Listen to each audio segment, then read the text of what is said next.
I'm going to cover the PE ratio in this video. PE ratio is nothing but the price per share divided by the earnings per share.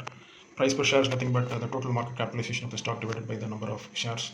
And earning per share is nothing but the annual profit of the stock divided by the total number of shares. So PE ratio is as well the market capitalization of the stock divided by the annual profit. So if the PE ratio is low, in general the stock is said to be trading cheap. If it is high, then it is a costly stock. So usually the earnings which is considered for calculating the PE ratio is the trailing 12 months earnings.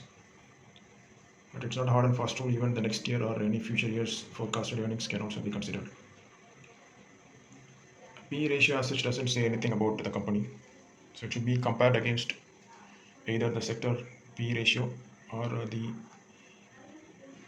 average of the PE ratio of the company in the last 10 or 5 years.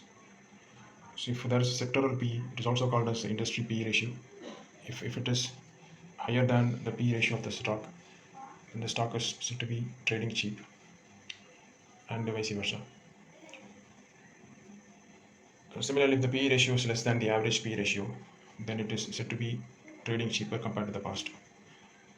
So the reason could be that the fundamentals could have changed between then and now, or if the fundamentals are still strong and nothing has changed between then and now, then the stock is said to have a margin of safety, and therefore it could actually catch up the PE ratio at which it traded in the past. I'll cover about the margin of safety in another video.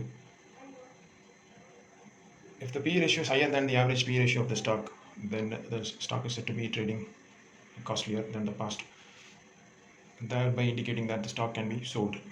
Or if the fundamentals are still strong and the growth and the fundamentals are looking better than the past, then the stock would have been re-rated, and therefore it can be held or it can be accumulated depending upon whether the growth and the fundamentals are going to sustain in the future or not.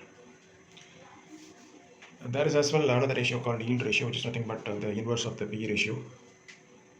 So in general, if the yield ratio of the stock market is more than the bond market, then the stock in general could rise and the bonds could fall. And if the yield ratio is lesser than the yield ratio of the stock market is lesser than the bond market, then the inverse could actually happen. So there is also another ratio which is called the PEG ratio, which I will cover in another video.